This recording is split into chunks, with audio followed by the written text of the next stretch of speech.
कर्णस Maithili IAS academy में अपने सभक हार्दिक हार्दिक अभिनंदन। हम छी लक्ष्मी कुमार कर्ण। आइ पुनः उपस्थित भेल छी चित्रालय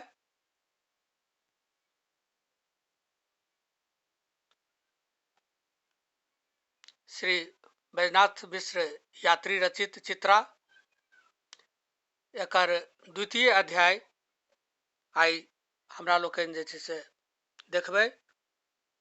द्वितीय अध्याय अछि अंतिम प्रणाम।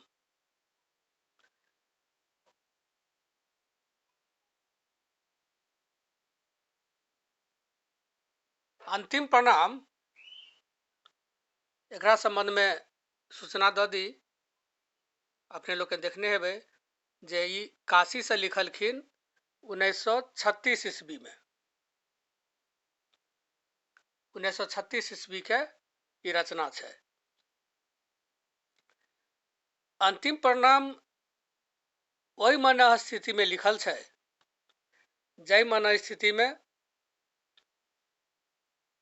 अंतर्द्वंद में छथिन यात्री जी आ सोच रहल छथिन जे कि गांव में जे गरीबी छै, गांव में जे तरह के संघर्ष छै, लोग के जे तरह के कष्ट छै, तो एकटा संवेदनशील कवि ई सोच रहल छै जे कि एकर निवारण आखिर की भ सकै छै, एकर समाधान की छै।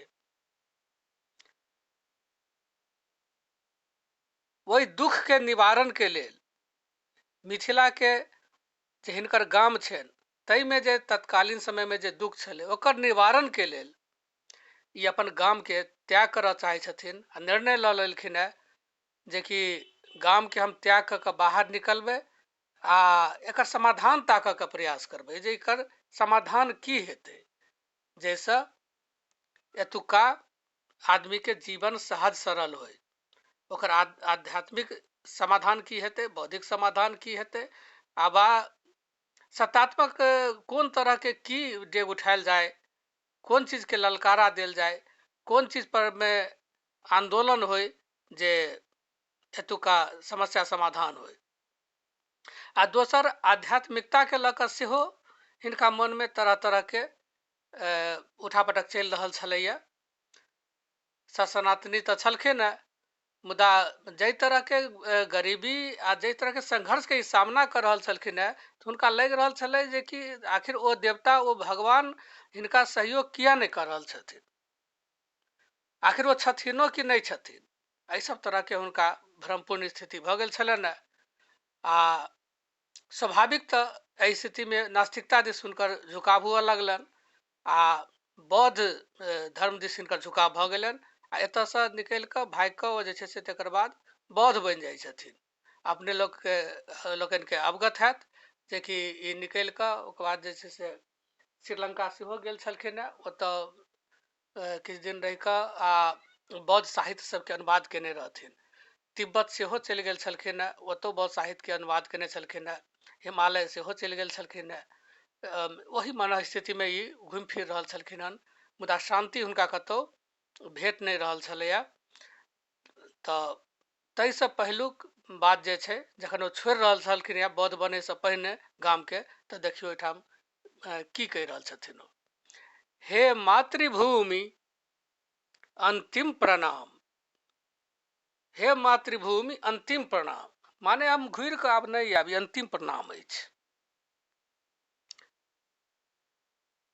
अहिबातक पातिल फोड़ि फाड़ि, अहिबातक पातिल, अहिबातक पातिल माने भेलै अहिबातक पातिल कतऽ राखल जाइ छै, कोबर घर में, यानी जेकरा से दाम्पत्य सूत्र में बंधलहुँ आब ओहि संबंध के तोड़ि कऽ अहिबातक पातिल फोड़ऽ के माने एहिठाम भेलै जे ओ जे हमरा संबंध अइ ओहो संबंध के पति पत्नी के जे संबंध अइ ओकरो हम त्याग कऽ कऽ सब किछु के छोड़ि कऽ हम एतऽसँ जा रहल छी पहिलुक परिचय के तोड़ि ताड़ि। अहिबातक पातिल फोड़ि फाड़ि पहिलुक परिचय के तोड़ि ताड़ि, पुरजन परिजन सबके छोड़ि छाड़ि। पुरजन, पुरजन माने पुर माने गांव में रहनिहार, ग्रामवासी पुरजन, आ परिजन जे हमर सगा सम्बन्धी जे छथि ओ सम्बन्धी लोकनि ओ भेल पुरजन, ओ भेल परिजन, अहाँके चारू कात रहऽवाला सगा सम्बन्धी।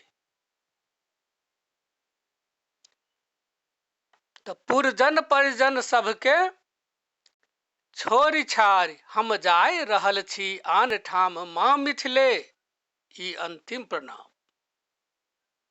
एहि तरहसँ ओ उद्घोष कऽ दै छथिन जे हम जा रहल छी। जखन चलि गेलखिन हेँ आ काशीमे ओतऽ टिकल छथिन तऽ ओहि मने स्थितिमे जे छै से ओ लिख रहलखिन, आ ओतऽसँ तऽ फेर निकलि पड़ै छथिन ओ श्रीलंका दिस। तऽ आखिर किया जा रहल छी, की उद्देश्य, किछु तऽ बात हेतै, तेँ ने चलल जा रहल छी।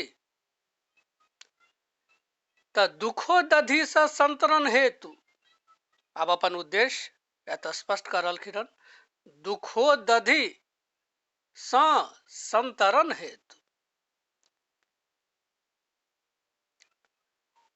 जाहि तरह के दुख के अंबार एतऽ लगल छै, ओकर निवारण के लेल, ओकर समाधान खोजबाक लेल, संतरण ओकर निवारण के लेल, समाधान खोजऽ के लेल हम जा रहल छी, दुखो दधि से संतरण हेतु आ चिर विस्मृत वस्तुक स्मरण हेतु। बहुत दिन पहिने जे बिसरा गेल छी ओहि वस्तु के स्मरण करऽ के लेल, यानी प्राचीन गौरव जे मिथिला के छै तकरा जे बिसरि गेल छी तकरा स्मरण करऽ के लेल, चिर विस्मृत वस्तुक स्मरण हेतु। एहिठाम एकटा बात और होइ छै, कहि तऽ देल जाइ छै जे कि मिथिलाक जे गौरव छै ओकरा चिर विस्मृत वस्तुके स्मरण करऽ लए जा रहल छथिन, मुदा जखन ओकरे स्मरण करऽ के रहै तऽ गाममे किया नहि रुकल रहथिन, ओकरा छोड़ि कऽ किया जा रहलखिन रहे। तऽ एकटा ई चिर विस्मृत जे छै वस्तु, तऽ चिर विस्मृत वस्तु जे छै से और की छै, ई एकटा तऽ ई बौद्धो छै। किया तऽ बौद्ध के बाद फेर जे छै सनातनी एहिठाम स्थापना भऽ गेल छलै उदयनाचार्य जी के नेतृत्वमे। तऽ ई चिर विस्मृत वस्तु ई बौद्धिज्मो भऽ सकलैए, ओकरा स्मरण करै लए जा, किया तऽ एतऽसँ निकललखिन आ सीधे बौद्ध बनि गेलखिन। तऽ लागलै हुनका जे कि जे बौद्धमे जे दुखसँ निवारणके जे रास्ता बतायल गेलै है, वो अष्टांगिक मार्ग के पकड़ब तऽ शायद दुख के निवारण भऽ सकै, मन शांत भऽ सकै आ अपना ओहिठाम सेहो हम ई शांति आनि सकी, एहिके लेल हम जा रहल छी। हम छोड़ि रहल छी अपन गाम माँ मिथिले ई अंतिम प्रणाम।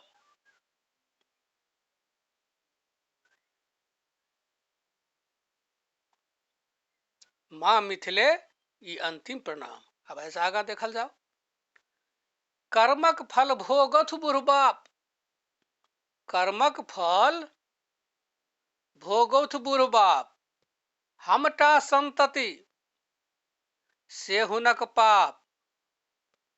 अपन जे कर्म केने छथि, जाहि तरह कर्म छनि तकर फल भोगौत। कर्म की केने छथि, जे हमरा सन बेटाके जन्म देने छथि, ई भी कर्म भेलनि हिनकर, तकर फल भोगौत। किया तऽ हम त्याग कऽ जा रहल छियनि, हमटा संतति आ संतानो एकेटा हमही छियनि,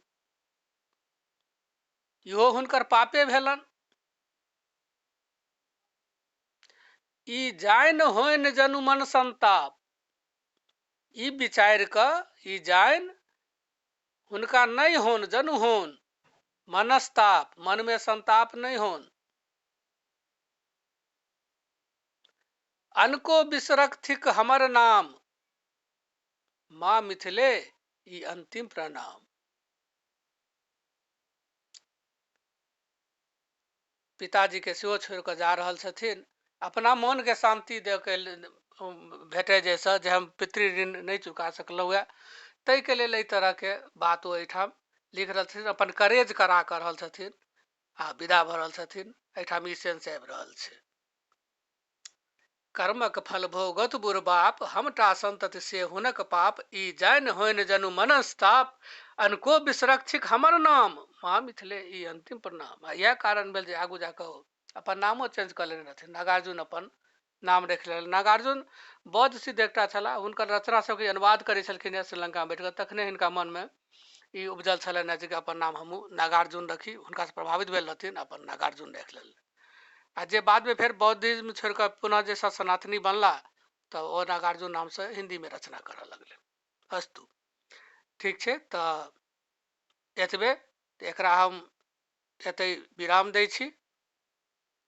अंतिम प्रणामके, अंतिम प्रणाममे सँ व्याख्या जे पूछै छै से एहिठाम ई दुखो दधिसँ संतरण हेतु, चिर विस्मित वस्तुक स्मरण हेतु, सूतल सृष्टिक जागरण हेतु, ई जग जे सूतल छै तकरा हम जगाबऽ जा रहल छी, हम छाड़ि रहल छी अपन गाम माँ मिथिले। अंतिम प्रणाम व्याख्यामे ई पूछऽके संभावना रहै छै, तऽ तेँ एकरा बढ़िआँसँ जे छै से स्मरण राखल जेतै, एकरा देख लेल जेतै। तऽ बहुत बहुत धन्यवाद।